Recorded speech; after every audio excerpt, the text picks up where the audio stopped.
Hello, this is a Bechstein model 5-gram piano. That's 2 meters long.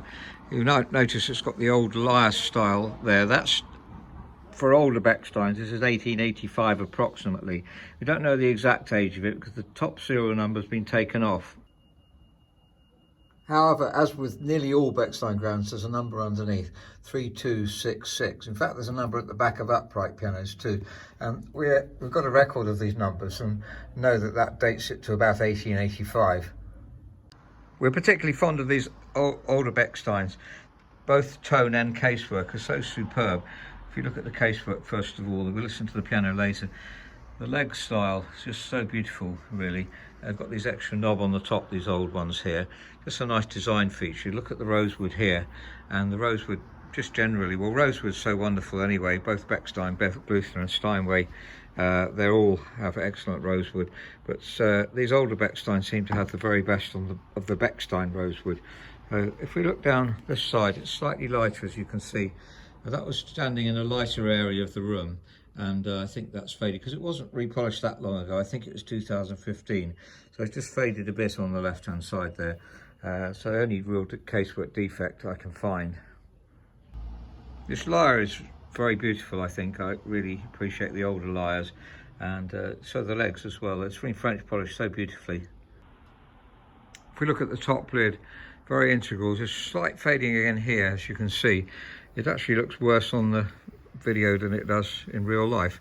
I can assure you of that. Anyway, I'm glad you see the worst because that's so important. If it's locked down, you can't come in. Then we are saying that you can try a piano for a month if you'd like to see what it's like, and always change it if you want to as well. We're here to serve, but we also need to sell pianos. Obviously, we need to turn them over. Beautiful at the back there too. That's a nice patch of rosewood. Interesting choice of veneer there. Beautiful. And this is the curved bit, the bit that curves in.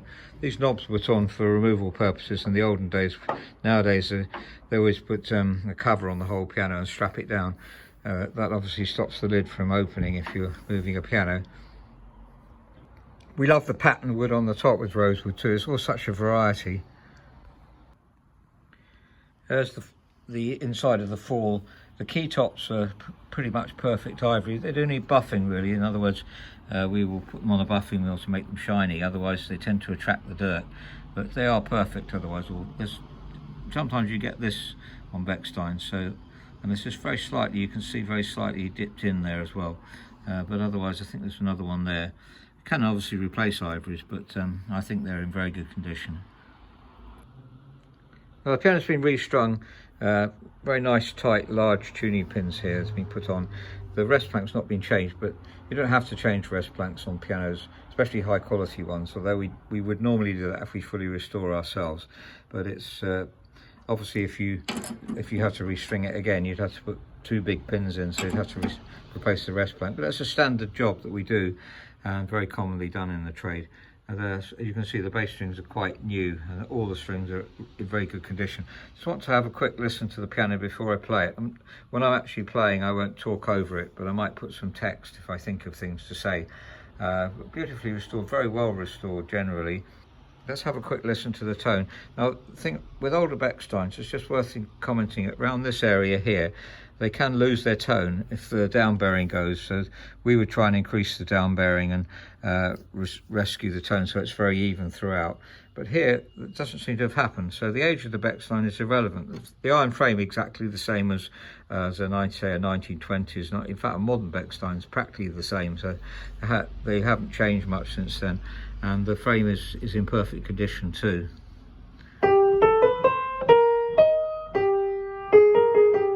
Damping slightly, we'll look at the regulation in a minute, but the overall tone.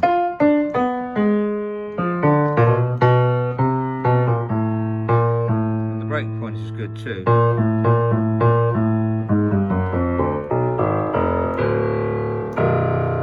Excellent choice of bass strings, very well made.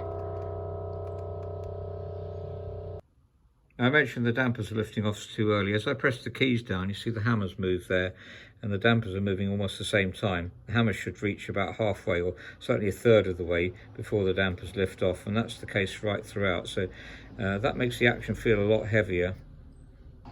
Now the hammers, shanks and rollers have been replaced just as we would do, and these are mahogany hammers, which is the lighter weight, and they're the right hammers for the piano, and they've been put on well, so it's a job really well done. Let's have a look at the back of them. So this was done by somebody who really knew what they were doing. Having said that, the regulation hasn't been done on the action at all. In fact, actually, if you press that hammer up, don't know if you can see, but if you press that hammer up, it's actually catching on the back check. There's the back check there. So the back check, I think, needs angling a bit more.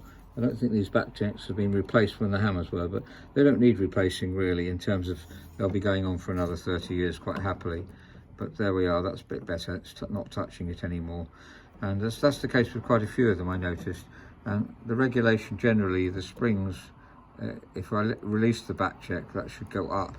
So these springs here, the springs, they've got Steinway style springs. Sorry, they've got Bechstein style, but without the adjustment screw here. So a bit of work to do there as well. So generally a lot of regulation work to do actually. Otherwise it's in very good condition, but the finishing off, the dampers, the hammers, the set off, well, we'll look at that in a minute. I don't want to go on too long, but basically everything's there for us to regulate it, and at the moment the touch isn't quite right. So before I play the piano, just a quick look at the worksheet in case I've missed something out, forgotten to tell you. So it's restored in 2015, French polish, new hammers, shanks and rollers, restrung, etc. And all the work's been well done, but it hasn't been finished off. The regulation needs doing. You can see, well, I've already mentioned most of this, so have a quick look at this, and you might want to pause and see different. If you're interested in the piano, please do write to us, info@robertspianos.com, and ask us any questions. So the key weighting is far too high at the moment. That's got to be done. That's not a problem. That's after we've put hammers, shanks and rollers on. We'd normally do a lot of extra work, which needs doing now. So 62, that's more than 20% higher than it should be at 50 grams. And I've only measured those two because the whole lot will have to be redone. Regulation of the action and lubricate, voicing the hammers, that's the last thing we do. Key weight, we've already pitch raced and tuned actually, so our tuner says the tuning pins are very tight, so that's very encouraging. So a lot of good things to say about the piano. Really looking forward to finishing it off.